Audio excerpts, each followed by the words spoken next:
Welcome back. My name is Kit. I'm Andy. And I'm Steve. And this is Streaming Things, streaming Severance. This time it's episode 2 of season 2.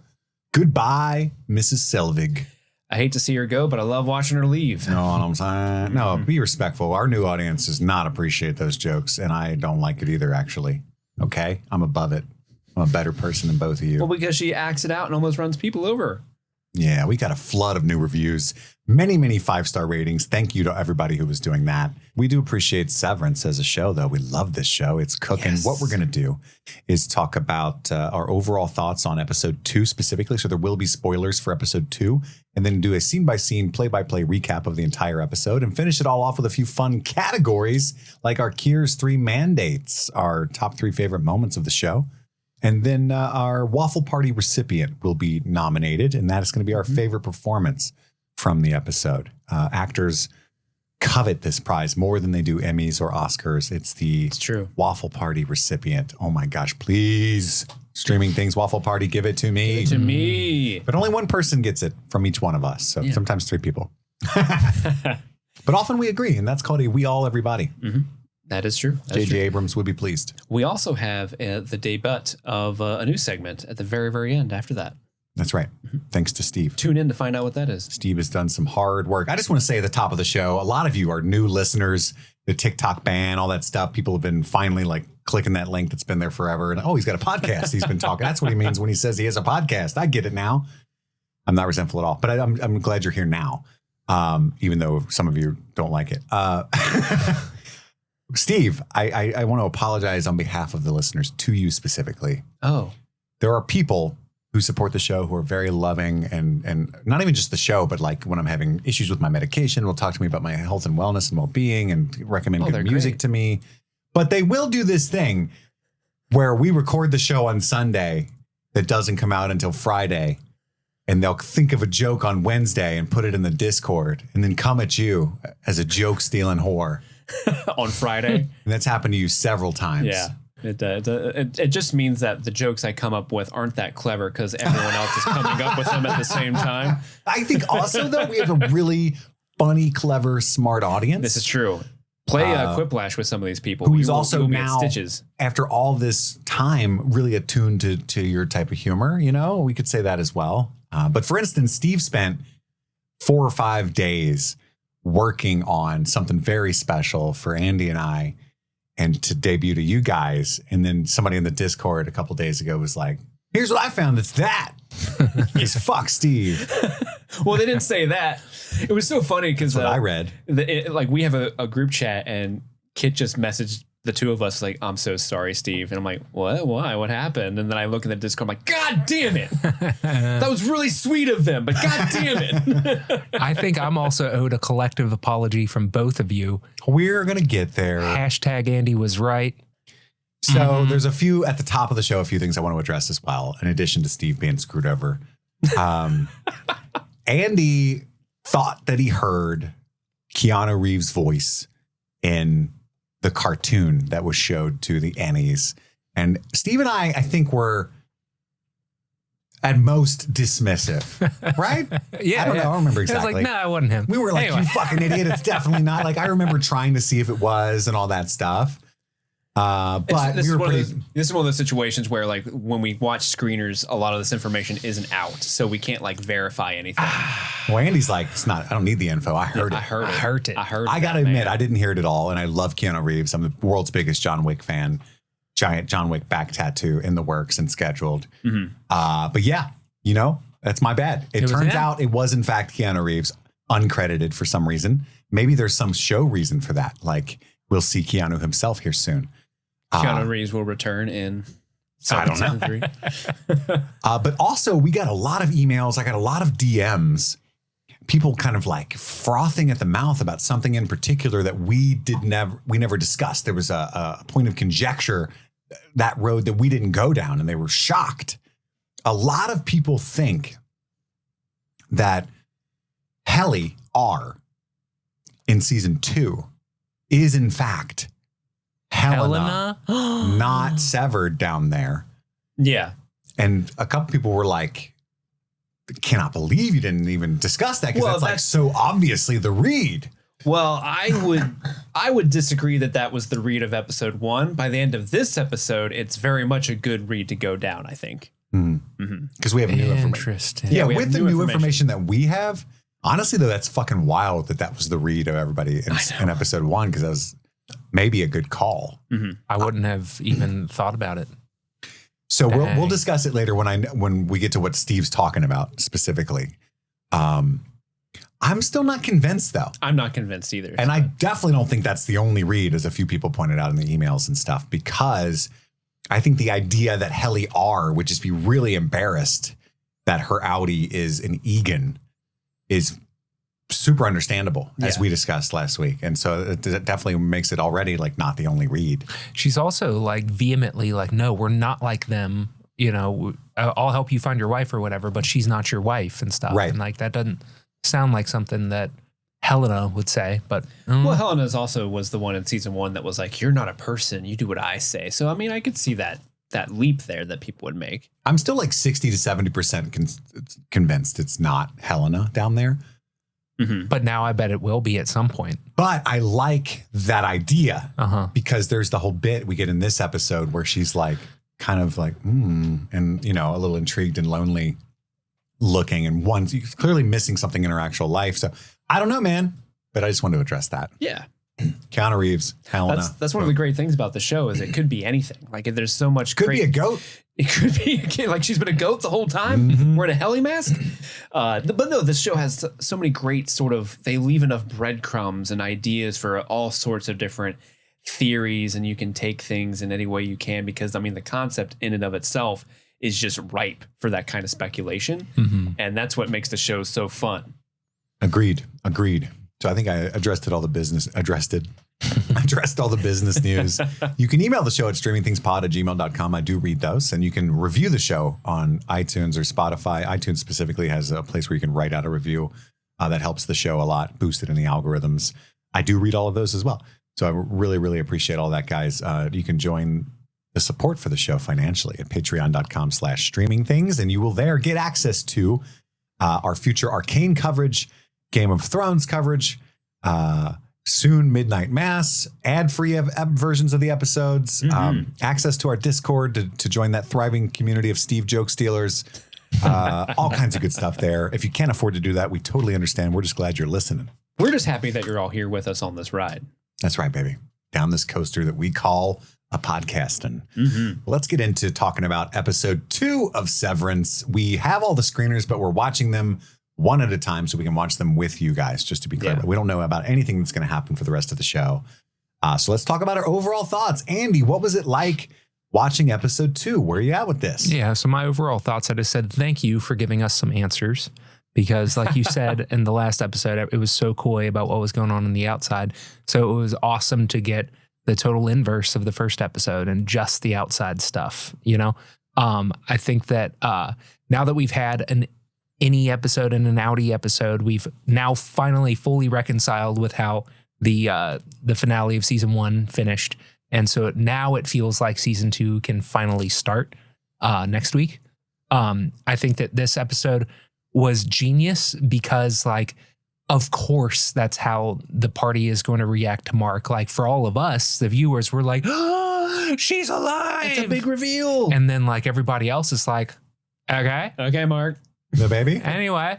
So yeah, Patton saved her, Mark. We know. Yeah, exactly. So, like, I thought that was really interesting. I love what they're doing with the characters. I love that Devin is, like, more the one that's like, hold up, you said some shit. I believe the term is uppity. Yeah.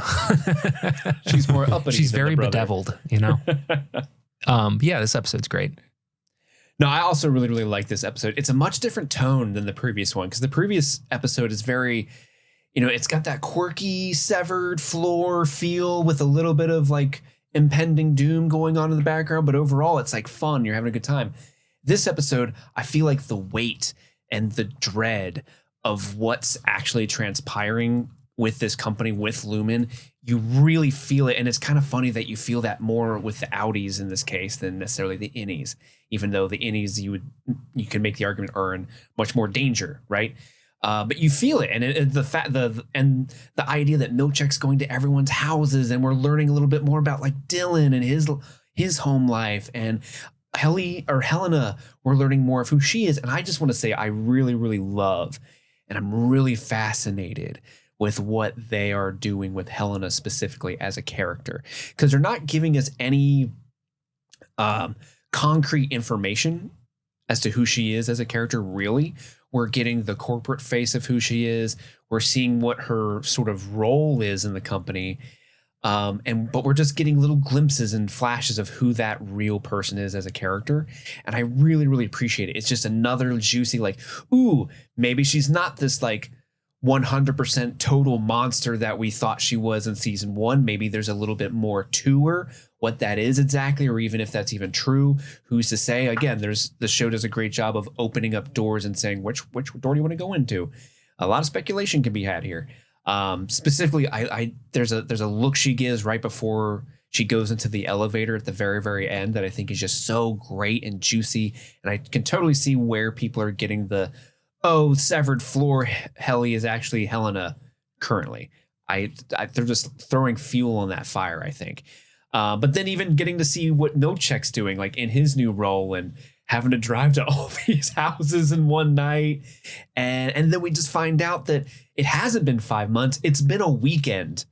And they are lying to the innies inside. This is just a really, really great continuation of the season. To your point, Andy, it does kind of feel like, okay, we've gotten the preamble out of the way. Now we can get into the actual, like, the new, where's the story going next mode of this show. Mm-hmm. But I've been enjoying the ride so much with these first 2 episodes. I agree. I'm kind of blown away, and I'm so glad, because when you take 3 years between seasons like this, you better fucking deliver, right? Like, there's a lot of build up, a lot of expectation, especially after such a strong first season. And we had 2, like Arcane had a similar problem, like this phenomenal, mind blowing season 1, and then 3-year wait, and then a season 2 that fucking rocks. And so far, so good with Severance season 2. I think they really took the time to make it extra special and meticulous. I'm constantly smiling or shocked or dismayed in a good way for the characters about what's going on. And I'm so locked in. I don't think we talk enough. We've talked a lot about it, but still somehow not enough about how beautifully shot this show is. Yes. And what a fucking director Ben Stiller is with that camera. Like, some of these shots. The director like, of this whoa. episode is Mohammed El Masri. And him. Yeah. But just in general, my guy Benny Stillies. But there's like 5 or 6 different shots. Like, we'll get to them, but in my notes, there's a ton of like, love this shot. Oh, this shot's great. Oh, I love this one. Mm-hmm. It's just candy for the eyes. Mm-hmm. Eye candy. Oh, we should coin that. Write that down. Write that down. Yeah, I'm so excited to dive into the meat of this episode and what it all might imply. Let's get into it, shall we? Let's do it. But before we do that, let's take a break to hear from one of our sponsors. This episode of Streaming Things is sponsored by BetterHelp. BetterHelp. You know, Steve, there's something I need to get off my chest. What's that, fella? It's been weighing on me. You know that I resigned at the day job recently, right? And I've been a little scared. There's a family to worry about. There's health insurance. There's capitalism. Sounds like a stressful time. But we all carry around different stressors, big and small. And it feels better when you bring something to the light. We keep them bottled up. It can start to affect us negatively. And therapy is a safe space to get things off your chest and to figure out how to work through whatever's weighing you down. In my case, it's all of the stress, the misery, the fear. But I had to come over here and share that with you, and I felt better. You know, that's a real thing that happened. Yeah. Unloading all that on you and Erica and feeling better myself. That sounds like my Friday night. Sometimes you just need somebody to listen. So if you're thinking of starting therapy, give BetterHelp a try. It's entirely online, designed to be convenient, flexible, and suited to your schedule. Just fill out a brief questionnaire to get matched with a licensed therapist and switch therapists at any time for no additional charge. If you're not vibing, that's completely fine. So get it off your chest with BetterHelp. Visit BetterHelp.com/streamingthings to get 10% off your first month. That's BetterHelp, HELP.com/streamingthings. And we're back. Let's get into the recap. Episode 2, Goodbye, Mrs. Selvig, is described by Apple TV Plus thusly. Oh, this is a long one for them. What? Outtie Mark contemplates the meanings of a message. Lumon grapples with the fallout of the overtime contingency. So mostly just the words that were a little longer. We got 2 sentences this time. But yeah, like you guys said, this whole episode focuses on the Outie's perspective, where episode 1 was the Annie's perspective. And it's right after She's Alive. She's alive. With Mark, which is great. I pontificated this last week as well. I said, I wonder if next week is going to be this episode, but from the Outie's perspective. You fucking nailed it. Mm-hmm. But yeah, just after She's Alive, Devin hugs him, right? And there's the whole funny bit where she's like, are you my Mark again? Are you okay? What's my name? Persephone. Because their sense of humor is so dark and awesome. Can you spell that? No. Not at all. Yeah, then the baby has shat, by the way, as well during all of this. Oh no, we got to change the diaper. Found a baby, but it's got a doo-doo. Baby's be doing that. He realizes he's holding his wedding photo, and he's like, that's weird. We cut back to Helena, who's like rubbing her neck in that bathroom, and fucking Grizzly Adams walks in. Why is everybody in the girls' bathroom at this company? That's not okay. Yeah. These are gender neutral bathrooms. I guess. Lumon's cool like that, you know? Dad and Grizzly Adams and Helena are all we've seen in there. I love this guy's name, Mr. Drummond. Yeah. It is it's a good name. Good name. It's a good name. It's a solid follow-up to Grainer. Yeah. You know? Here's Mr. Drummond. Oh, yeah, he's a Grainer replacement, I guess. Which, James, not a good name. No. He comes in again. Fetid Muppet. Fetid Muppet. What is a fetid Muppet? It means stinky child. Well, is it Muppet or Muppet? Like Muppet. Steve's kind of Muppet. Moppet. Really? Yeah. Stinky child. Yeah. You stinky child. His delivery still makes me wish that it was Matthew Modine. Just like, fetid Muppet. It's so good. You were like, Papa. I wrote that he seems vexed. Terribly vexed. He's pretty vexed. And she just says, Father. I said, fetid Muppet, huh? But yeah, he's like, find out who they talk to, right? Everybody, it's a major emergency for them. We didn't talk about this, but I'm going to put a flag here because I don't know where it's revealed, and I'm curious now. So it has not been 5 months. No. It has been 2 days. It has been a weekend, yeah. Because like, I remember at one point, Milchick says, they're like, you got the fucking 5X guy or 509 guys or whatever, and the Italian guy? And he's like, I've had 48 hours. Give me a break here. Yeah. So it's like, holy shit, dude. Why did he lie to him? What's going on? Yeah. I mean, obviously, he lied a He's lot. saying, and that you makes- guys are celebrities out there, and we're changing everything, and like all of that is bullshit.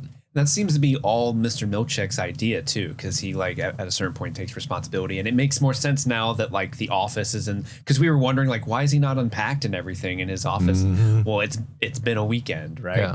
They were focused on getting that stop motion animated welcome back video made. I can't believe how easily hoodwinked by propaganda I am. I'm like, oh, he hasn't been in there because they've been shut down, making all these changes. I remember saying it would take them a lot longer than that to renovate the break room and stuff. I mean, that's contractors. You got to hire, you got to take bids. Yeah, they did a lot in that. They painted that room purple. They fucking fucked up the storage closet. A lot of manpower there. They made their doors in house, so I mean they got a construction crew in there that they can. Or they have a bunch of severed people that are just slaves, basically. Yeah, it's true. Yeah. I mean, they knocked out that stop motion claymation pretty quick too. That would have taken a hot minute. Did Milchick go to like the temper dancers and like, listen up, guys, we paid you through the weekend. We're gonna need you to take off the goat mask and get a hammer. It's demo day, baby. I'm always asking you to hammer, but this time it's literal. He walks out. I was talking to Erica upstairs. I think Miss Huang might be like a test tube baby. Like they might have grown her, which is why she's so young, but doesn't actually seem to care and work there. You know what I mean? Okay, I like that theory. That's my little thing about where she's coming from. But anyway, Outtie Dylan has got an ice pack on his head, leaving because he was just tackled by Milchick. And Helena tells Milchick to let Kier guide his hand with regard to... Do I fire them? Who to fire and what to do. And then we get that really awesome shot of the two of them walking separate ways. Dude, it's like Castlevania Symphony of the Night, but when you go back through and it's upside down and you're going left. Yeah. Like it's so fucking cool. I love that shot so much. Really cool shot. Good. And she meets with Harmony. Will Mr. Egan be joining? No, absolutely not. But I appreciate you for your help. And Harmony says, it cost me dearly. I know it did. She asks her to come back to the company. And Cobell says, an apology is warranted. I welcome your contrition. Which I'm going to say to Steve when he finally apologizes for calling me a bitch. I'm doubling down. I'm just going to call you a bitch even more. She wants to interview Dylan G. And he's like, no, you're not going to deal with that anymore. We're giving you a promotion to the Severance Advisory Council. And Cabell's like, that's not a thing. And she's like, it is now. It is now. You're going to be running it, girl. You're spearheading its formation. And Milchick is being promoted to floor manager. She's not super happy about that. No, she loves being floor manager specifically. She says, you don't value me. You fear me. We fear no one, Harmony. How am I going to be able to hang out with Mark? Yeah, it's my favorite thing. Can I still breastfeed people? I don't think you should. Mr. Drummond's like, oh. I'll put some thought to it then. Some lactation fraud. Yeah. Mr. Drummond has to walk her out. But yeah, Helena tells them that, like, hey, because they just had that Lumon party, right, where Helly came out and said they're torturing us down there. But this is the first sort of instance where they said, hey, we've commandeered all the footage from the guests, and Natalie is starting to handle the media, because it was a closed door event. But you have to imagine there are people taking videos and they're like, nope, phone, skim to us. We're scrubbing all that footage. We got to do damage control. No one can know that this is the truth. Right. But there was like senators and stuff there. So there's only so much you can do. Like some damage has been done, but not as much as we would hope as a supporter of the Annies, right?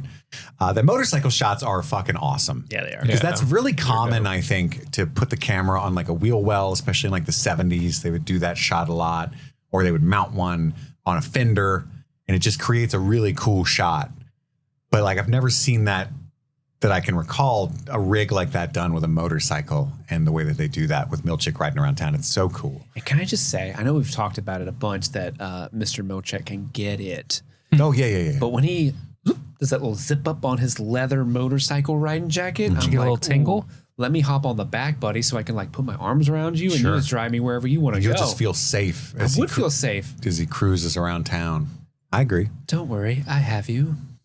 Kier is guiding my hand. Where's it guiding? Where's Kier taking that hand? Snuggle me with your wizened hands. Catch me, baby. Helena records a video, basically an apology or an explanation. I was drunk and on a non-lumen medication. Non-lumen. Yeah, had to sneak that in there. Milchick arrives at Irving's house and says, Irving lies. I've been home all night. I've been watching the Barber of Seville on TV. So as you can imagine, a night in for me. Are you feeling okay? Yeah, what did I eat in there? The way he says that. What did I eat in there? All right, you got me. What has any Irving been up to? Did he get his mitts into the fruit leather again? Yeah, but he's fruit leather.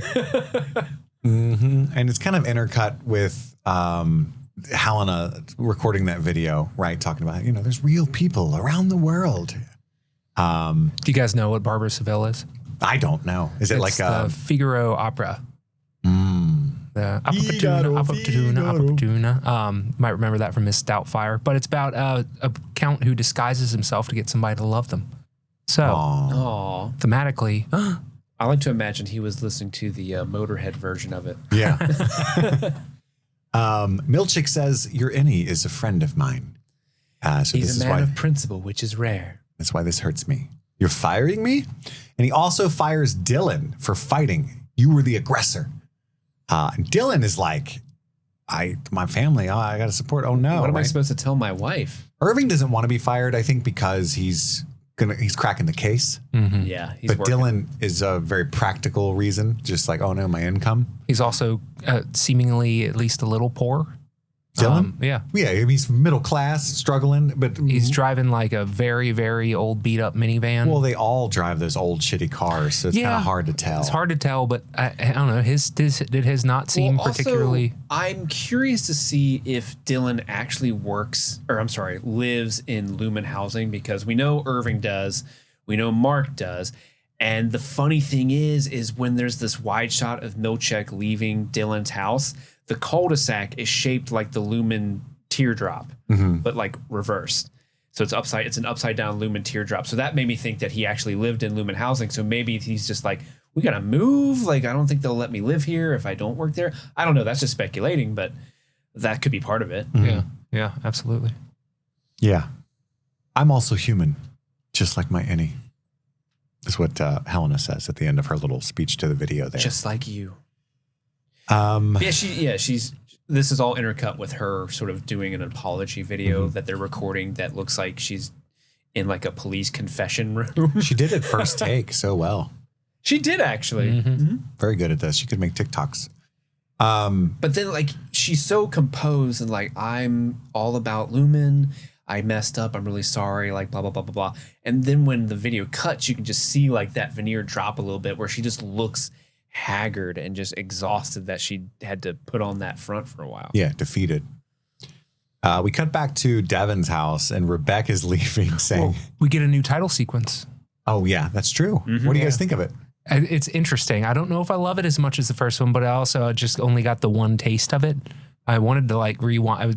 Yesterday was watching shit all day, so I tried not to spend too much time being like, rewind, I want to watch. But I love that the focus on the balloons, so it makes more sense why they sent you one. Like, I don't know. I thought it was neat, and they also double down on the goat, which is fun. Yeah, they do a lot of interesting things because I've watched it twice now because I've watched this episode 2 times.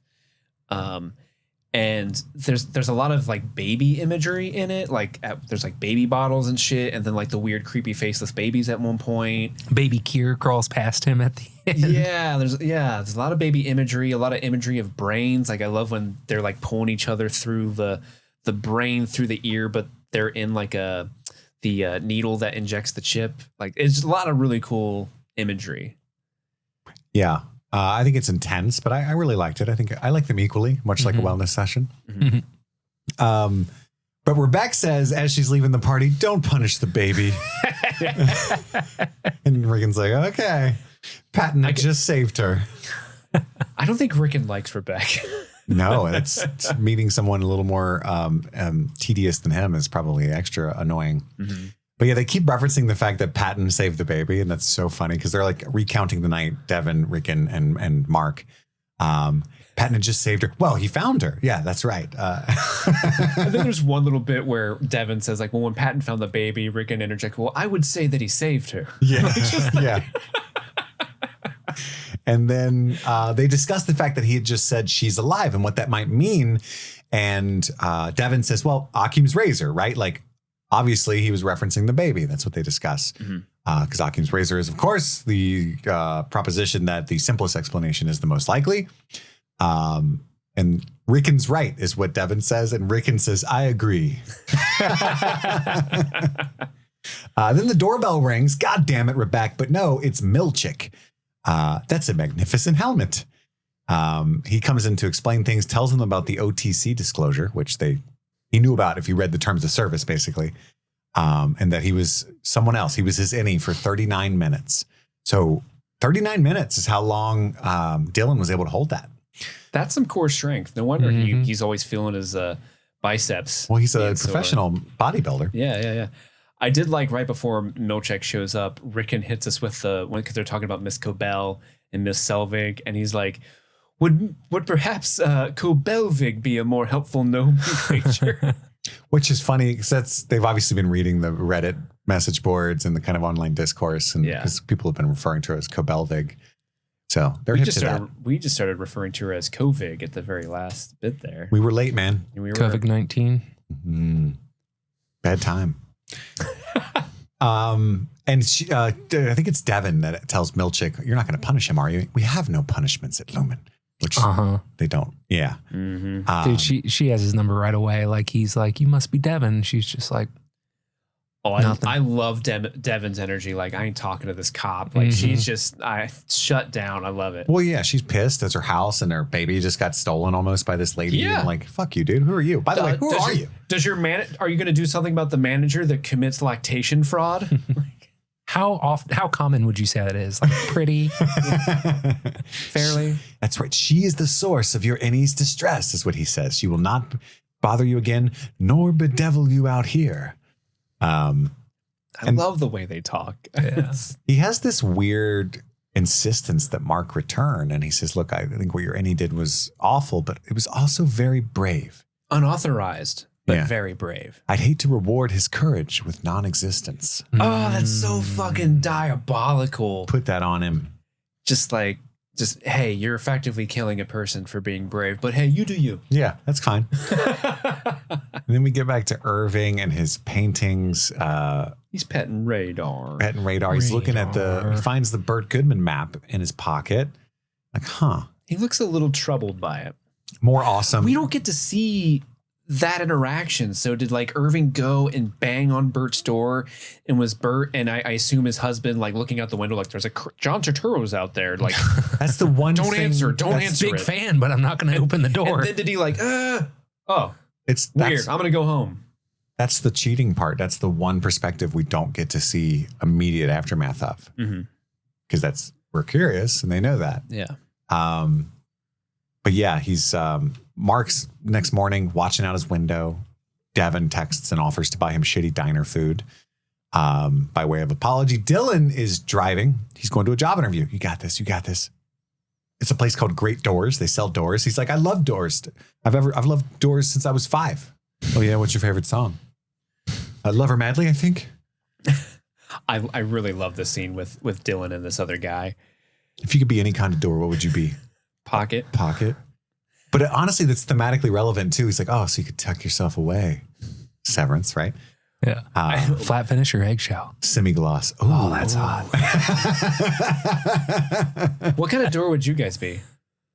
If you guys could be a door? I think pocket's a great answer. Yeah? French door, maybe? French door? Okay. Andy, what about you? One of those doors that like I'd be a revolving door. Oh, good answer. People can come in and out anytime they want. Yep. That's what I'm saying. I would be one of those hinge doors that there's a top and a bottom. Be like Wizard of Oz. Those are called, was a farmer's door? Is that what it is? I think so. Nice. What would you be? Be a sliding door. Like a sliding glass door. Like a patio deck. Yeah. People see right through you. You're transparent. I want dogs to run into me. They get excited. Break birds to die on you. stuff. Interesting. But I feel like you'd be a doggy door. Oh, that's a better choice. Yeah, I want to be a doggy door. I want to see them dogs. I do love how this guy, Mr. Saliba, is that his name? Saliba. I love how they got this. They're vibing, right? They're talking shop about these doors. They're loving it. And then Dylan makes a door prize joke, and he's like, "Ooh, poor taste." It's a little uncouth. Talking about the Friday kickball sessions, all that stuff. Then he tells him he's been severed, and it ruins the interview. It kicks him the fuck out. I need a certain kind of person, not a certain kind of two people. Just because you like to circumcise your brain. Get out of here. You won't get that little bit where he's like, I need a certain kind of two people. What is this, a carpet factory? And Dylan's like, what? Yep.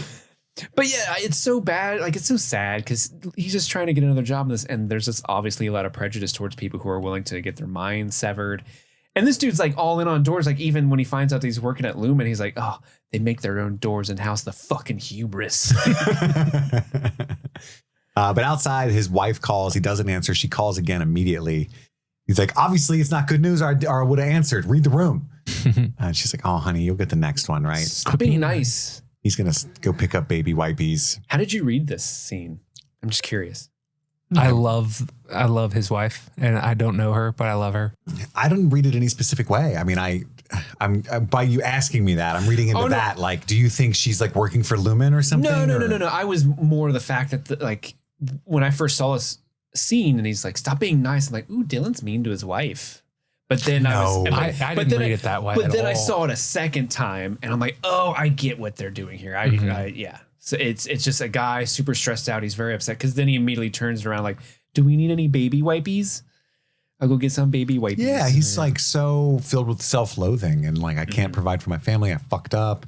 And she's being so understanding. And I hate myself so much that I don't want that. Yell at me, baby. Step on me. I mean, no, yell at me. Tell me you hate that I got fired. What kind of door would you be? Back door? Hey, babe, real quick. Oh, it was right there. Aw. But yeah, he's going to pick up baby wipes because he needs more time alone to pout. Yeah. But Devin asks about Kobelvig. And she's like, we need to confirm what your any meant by that. She meets Mark at Pips. Yes. For some brekkie. That's the shitty diner food. And she's like, apparently you can petition to have a, exchange information with your any. Yeah. And he's like, doesn't matter. I'm going to quit. Right. And And then she's like, no, what do you mean you're going to quit? You need to figure out about Gemma. And so he starts to get upset. Like, it's my fucking wife. You lost your friend. Did your sheets smell like her for weeks afterward? I think it's pretty unfair to somebody who also lost somebody that they know closely, you know? Oh, he's being incredibly unfair, but it goes to show just how broken and just in a bad state he is mentally because of the loss of his wife. Like, just a little bit of a window we get to hear about this is like I identified her body. I told her parents that she was dead. I told her students, the sheet smelled like her for weeks after she passed. And then he says, like, if Rickon died, I wouldn't be affected. I would just be sad for you. Yeah. It's kind of like, damn, dude. And we get a crucial piece of information. He thinks that her body was burned in the crash, so he's never seen her body. That's crucial, I think. Well, he saw a body. He saw a body. That's what I'm saying. He's Will never Byers shit. an actual identifiable version of Gemma, this is some like Theon Greyjoy. I'll kill the stock boys. Oh yeah, shit. yeah. But Drummond was there in Pips, spying on them, and he's got Frolic tatted on his hand. One of the virtues. What this he guy, doesn't seem like a frolicker though. You don't see him on his off hours. Maybe he's at Tokyo Kitty. It's like one of those big tough guys that has mom tattoo at the heart. You know, it's like when you call like a larger guy tiny, like they call him Frolic when. It's like an ironic virtue. Yeah. He has Frolic tattooed across his knuckles. I got Frol. My thumb is ick. It didn't count right. At home, Mark is feeding his fish and then kind of looking out the window, pondering again. Where's Cobell? Yeah, he's trying to find Cobell. Irving lives at Lenora Lake, which I think we've discussed before. Lenora is another name of one of the Egons, right? Yeah, Lenora was the first female CEO of Lumon. Irving leaves his house to go to a payphone and then talking to somebody. Okay, you're not picking up. I get it. I want you to know my innie got the message. What the fuck? What the fuck? What the fuck is that about? What do we make of this, gentlemen? Oh, I just assumed Is he talking to Regabi? Yeah, my first thought was like, oh, is he talking to Regabi or someone a part of that, movement? I don't know. But he's definitely not reintegrated. So yeah, he's definitely confirming what we all kind of were thinking, that he's like working with someone on the outside to either bring down Lumon or to do something.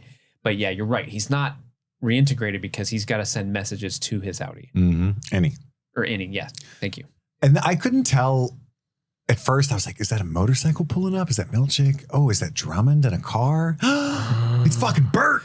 I made such a loud gasp when I to Christopher walking in that car. I would have failed so hard if you were like, who's going to be in the car? I'd be like, clearly I failed. It's me. Yeah. And there was Bert. And I was like, oh, Bert. My guy. You're supposed to be retired taking selfies with your husband. He's cheating. Milchick brings a fruit basket to Mark's house, and he's like, I just want to ask you a few questions that may inform your decision on whether or not you return to Lumon, okay? How happy are you with your current financial compensation? Because I'm willing to give you a 20% bump. Ooh, 20%. Is 20% something that you guys would consider if you're like, I'm going to quit my job? They're like, well, 20% more pay? 20% pretty yeah, it's pretty big. Yeah, okay. I'm just gauging here. Yeah. Just gauging. Well, you got to think, man. You know what I'm saying? You're talking 50 grand. That's a 10 grand raise. You know what I'm saying? Yeah.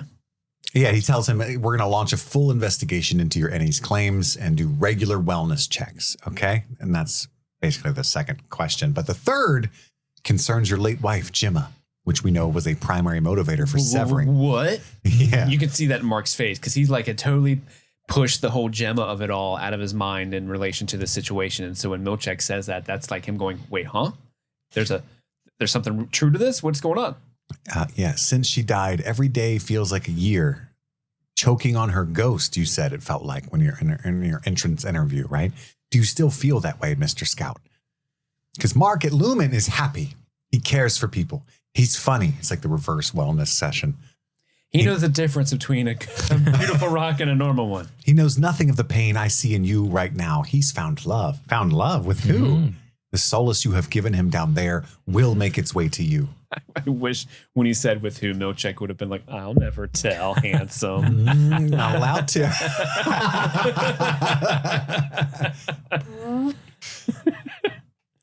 And then Mark is pondering outside of Lumon, grabs his badge, decides to go in.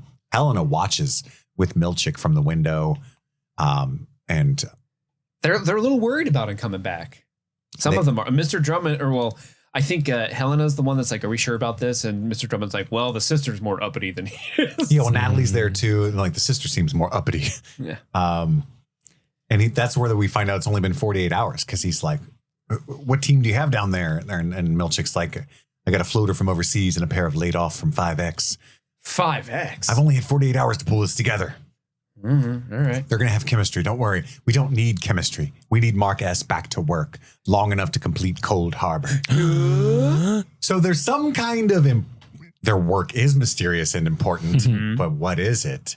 We postulated last week that it has to do maybe with their own minds or Gemma's mind or, doing something to rebuild or help Miss Casey / Gemma. Something. Maybe they're like brain synapses that they're, I don't know.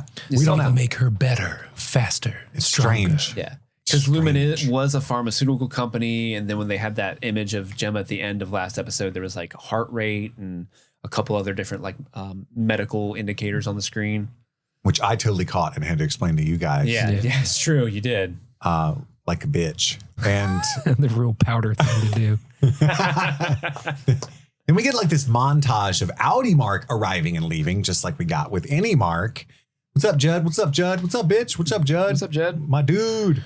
Did you guys notice the times? Yeah, my guy. They do a little switcheroo there on the last one. Really? Because it's always like he keeps going in at like 9:04, 9:03, coming out 5:10, 5:12. On the last one, when he comes out, it's 9:15. Yeah, because that's supposed to be the day from last episode when he's asked to leave early. And it's really funny because when he leaves, he's like, night, Judd. And you can see Judd like, yeah, what? Night? You just we're in there 10 minutes, man. Interesting. I wonder what he thought when he got outside. Like, oh, fuck. I got the day? Oh, yeah. What's up? Oh, sweet. Except for him, it's like, no, I get to be myself He walks again. outside, it's like the sun's still out. And I did not catch that. That's great.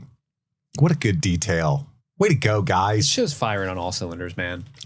And then we hear Mark when he tried to call the board, like a recording of that. And then Milchick, Drummond, and Helena are listening. And this is from their point of view. The board is going to give him what he wants, including Helly R. And you can see Helena's face.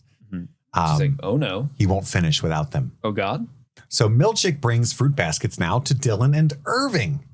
And then we see... There's always a pineapple involved with these. Apparently, Lumon are real big fans of the show Psych, and so they want to make sure there's a pineapple in every episode, right? No, none of us have seen that show. Oh, okay. Edgar Wright show, right? No.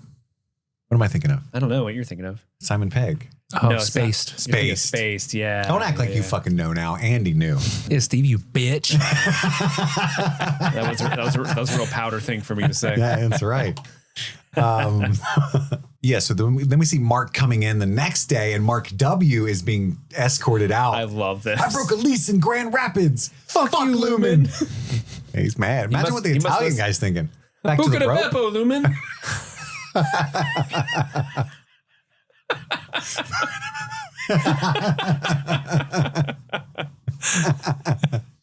Then we see Dylan putting his shit in his locker, going down the elevator, Irving going to the locker and going down, and then Helly going down. And it's so triumphant to see, so for some reason, Helena do the locker thing and then go in the elevator. You know what I mean? I love the way she acts it out because she looks terrified to go down there because you have to imagine like Helly down there has tried to Sometimes hang her, she wakes up hanging. Yeah. Threatened to cut pieces of her off. That's probably the last place she wants to go is to go back there.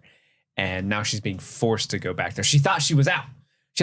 But now she's got to go back in. Bring her right back in. I ain't going back. But we talked a little bit about how she was watching the security footage of Helly and Mark kissing. I was just scrolling through my notes trying to find where we talked about that. Did we miss that? I think that was skipped over. But there was How did I skip that over? That's so important. There's a scene towards the beginning where Helly's looking at security footage of her Innie and Mark kissing and saying like, you know, in case we don't come back, well, in case we do.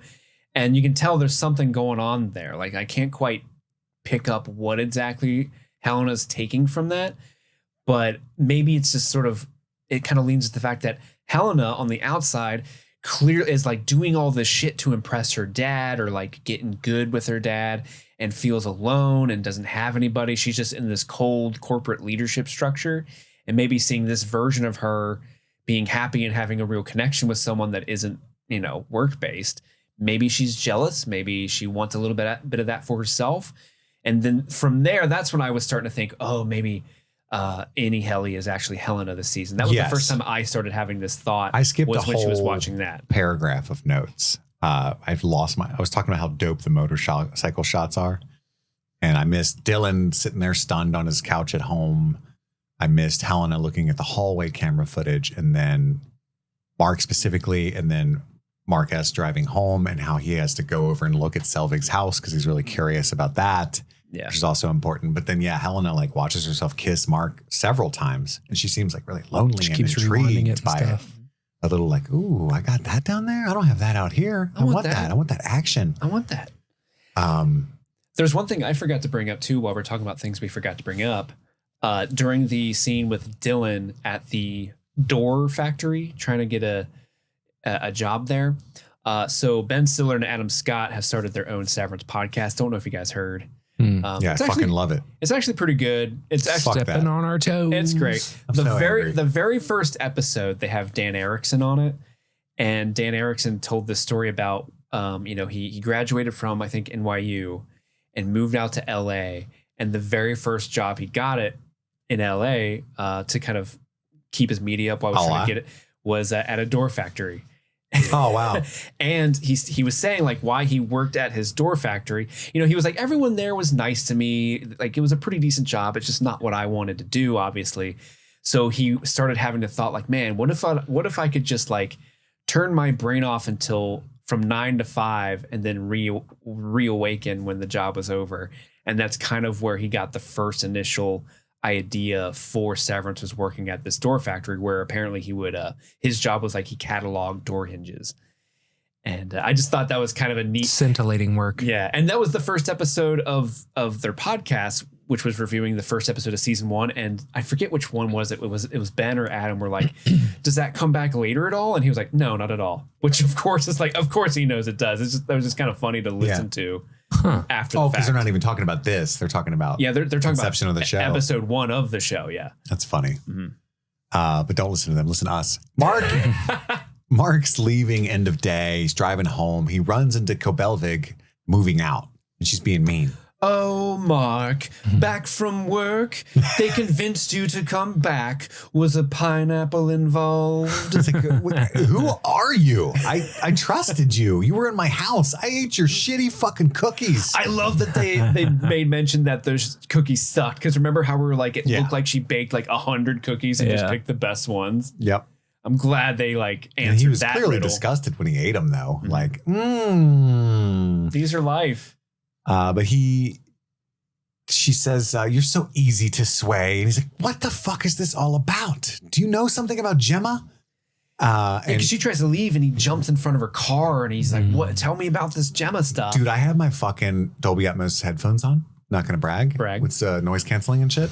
And I'm sitting there chilling, and it's such a $5.99 MSRP. It's such a quiet scene, and she's just staring at him. She looks heartbroken, and she looks empathetic, and then she screams out of nowhere and honks the horn. It scared the fuck out of me. Really? And then she almost broke, and then she drives away, and he's like, "What the fuck?" And that's the end of the episode. I just love how they're giving us little these quote unquote antagonist characters. Your Kobel, your Milcheks, your Helena. But they're giving just these little glimpses of humanity and empathy. Tits and bits. All that stuff to them. It makes, it's juicy. I love it so much.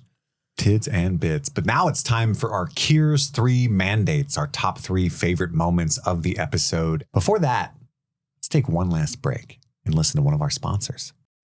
Hello, Stream Fiends, and a frosty welcome to the month of January. It's the start of a brand new year, and as we all set our resolutions and snuggle up to beat the chill, we want to take a moment to warm up our hearts by thanking the stars of our show, you, the listeners. Specifically, we want to give a super shout out to our super patrons who keep the heat on over here at the studio, and I much appreciate that because it's cold over here right now. So let's raise a hot cup of cocoa to our January heroes. Aubrey Carell, Daniel Pack, Nice Guy Eddie, Taloon, Albus Stinkpot, Maddlestat, Susie Callahan, Anthony Corona, Jim X, Lady Trashley, Milady, Sean Myers, Just Liz Calabria, Mike from New Hampshire, Brett X, E. Scramo, Lil Tickler, Svento7, Jay Scramo, Bloff Pump, AK Ashley Ray, Adam Busby, Big Butthorn, Jer Ladanowicz, Kaylee Sampson, Rabbit Dog in a Barbie Car, Elbander, Charlie Friday,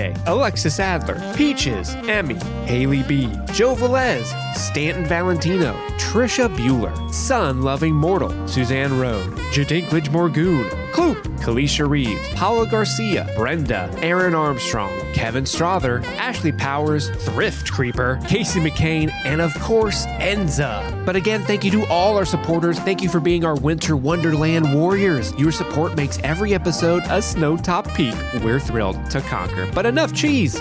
Let's get back to the episode. We're back. Andy, what is your number 3? My number 3 is when Milchick visits Mark at Devin and Rickon's house. I love the magnificent helmet. It's just such a fun little Rickon thing. Thank you. But I especially love Devin having Milchick's number immediately, and like the she ain't playing. cattiness that she has throughout that entire thing is so fucking great. The only thing that detracts for why this isn't higher for me on the list, because I love this sequence, is that 100% Rickon would have been like spilling all the tea. You know what I mean? He's sitting there. He's like, is there anything you want to tell us?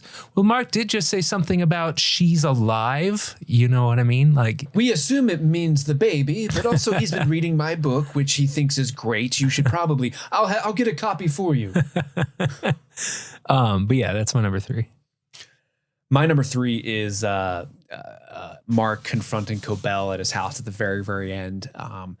Just because, I think in my actual notes I wrote, my number 3 moment is, I hate your fucking cookies. Like, but I just love that little twinge of, Patricia Arquette's performance of just this, like, oh, he knows about Gemma. Should I tell him? Like, what's honestly going through her head, and the way she sort of contorts her face and screams and scares Kit Laser as she drives away. Because I'm a bitch. It's just like, there she is. There's Cobell. And it was just a fun meeting of the two characters post knowing who she is. Like, the secret's out. Outtie Mark knows who Cobell is, and just seeing them finally get together was pretty fun and satisfying. My number 3, I think, is also the chat between Rickon and Devin and Mark, where they're sitting around the table right before Milchick shows up. I think it's so fucking funny. From Rebecca being like, don't punish the baby. And the constant references to how Patton saved the baby. God damn it, Rebecca. I think Rickon's right, Rickon. I agree. That's the kind of shit we watch this show for, ultimately. It's so fucking funny, but it's such a great scene because we wanted this, like, oh my God, she's alive. But like you said, it's like, it's not a huge revelation to them because they don't quite know what he's talking about for sure. So we wanted, like, oh no, what's going on there? And we get it. And it's just them. I don't know. I guess I was talking about the baby, it's just so satisfying, but in a teasing kind of way. I loved it. Andy, you're number 2. My number 2 is Mark confronting Miss Cobell at the end. Him, just the catharsis of him finally, like, confronting her, like his tormentor of the entire last season, confronting, to some small extent, but most importantly, him getting the Outtie Mark getting a little bit of uncertainty when he's like, is this about Gemma? And she screams and drives off. That is an implicit yes. You know what I mean? Like, so now he knows that there's something going on, and Devin was right. And what the fuck's going to happen next with Outtie Mark? Yeah, baby. Because he's going to be going back with a vengeance. Oh, he knows Gemma's there. He's looking for her. Where's my wife? The solace he has found will find its way to you. Where's my wife? Steve, you're number 2. Let's steer our way to Steve. My number 2 is Dylan's job interview at the door factory. That scene was just so funny, but it really did kind of play out like an old, like, 90s movie with, like, two characters sitting at a table with, like, juicy, quirky, funny dialogue, but then, like, the drama hits, And just, I love the small touches, how you can see the doors on like conveyor belts behind them, and how they're just vibing so hard together. But then as soon as Dylan mentions his severance procedure, it's just the door literally closes for him on that job. And then even when we cut back to the exterior, I think it's just this big building with a plain wall. And then in the tiniest text, it says like Great Doors or something is the name of the company. Because it's run by a guy who's like, I don't give a shit about anything except doors. I touch myself thinking about a door. That's baby. Oh, you put a lock on that thing? Oh, I hope you do. Oscob? I'm just a kid from the East Side trying to make a door, okay? Do me. That's what I'm here for. That's my number 2. I love that scene a lot. That's my number 2 as well. Dylan at his Door Factory interview. Not only is it hilarious, but I think, we get this real insight into Outtie Dylan, and how and why he's so into just being a severed Lumon employee. It's kind of the only thing he's found success doing. Yeah. And the prejudice against the severed employees and this kind of tough spot that it puts somebody like Dylan. Who didn't get severed just because of any kind of intense grief that he's trying to escape or anything, but it's just like kind of an easy job, like sweet, Yeah. It's definitely lots of people like that out there. I just show up and then come home and hang out with my kids and wife. Yeah, it's dope. Yeah. But yeah, that's my number 2. Andy, your favorite moment of episode 2? Episode 2. My favorite part is our all favorite fetid moppet, Helena. Her going over the security footage and seeing her kiss Mark and rewinding and doing it again, and you're just happy to see that scene again. Yeah, absolutely. all of the implicit nature of this is something that you've never really seen in a show. It's the villain being forced to literally put herself in the shoes of the people that she's oppressing. You know what I mean? And I think that, but also then the next step that this takes, realizing that they have something that she wants and doesn't have. Exactly. Yeah. That she, and I think like the dynamic, the little tiny bits that we've got with her dad, has said so much about what her life has been like. With me at my revolving. Yeah. Oh, he's a door too. Oh shit. But yeah, that scene's great. Steve. My number 1 moment is the scene where Milchek goes back to talk to Mark, and he's sort of laying it on thick, like, we'll give you a 20% raise. Oh, we're changing our ways at Lumon. You're choking on her ghost. Yeah, I heard you're choking on your wife's ghost. How do you feel about that? And just the way he's twisting that, this poor guy who has been through the ringer, and Tremel Tillman is so fucking amazing in this role, like being so sweet and charming, but like menacing at the same time, and just the way he just, because I get the impression that he's not being told to do this. This is all just him coming up with shit, right? Other than like, hey, go get Mark on the team, right? That's the only directions he's been given. But he's able to like, okay, what can I do? Oh, I'll talk some mad game about his dead wife. I'll make him feel guilty about what his Innie's going through, because we know from last season that Mark did this so that he can spare a part of himself the grief that he's going through. For 8 hours a day, there's a version of him that doesn't experience grief. And so that's like the way to get him, is to say, hey, the person that you're trying to spare from this is just crushing it because they don't have the weight. They don't have that ghost choking them all the time. And it's so sinister and vile, and I love it. I love it. My number 1 is Andy's number 1.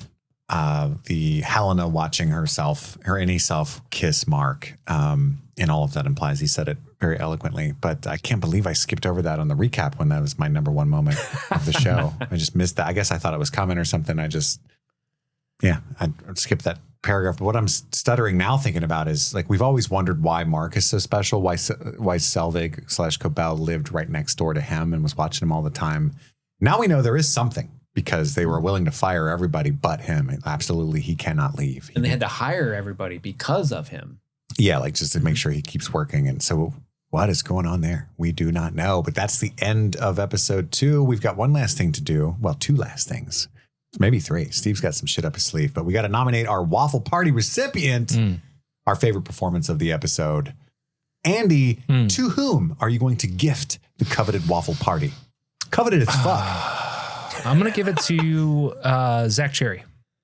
I Nice. think his like little moments with his wife in the car and stuff. Read the room and quit being nice to me, and him like hyping himself up before a job interview. We've all been there, and the whole job interview. I don't know why I didn't put it in my top 3. I absolutely should have, because that sequence was fucking hysterical and just bizarre and weird. And I don't know. I thought it was great.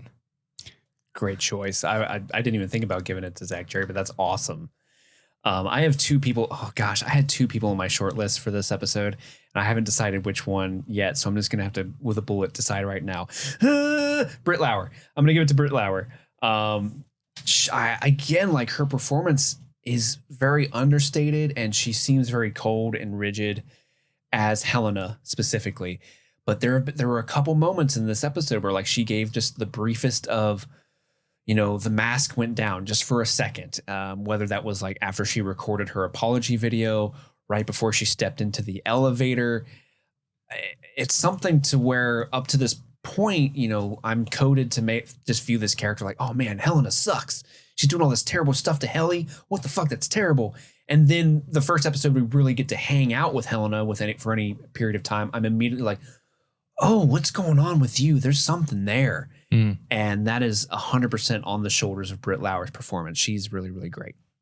I agree. I'm also giving the award to Britt Lauer. Very subtle, nuanced performance here in episode 2. Did I give it to Britt Lauer last week? Can't remember. I can't remember. Didn't give it to her a lot, but she deserves it. So, Steve, typically we'd end here. What do you got cooking for us, buddy boy?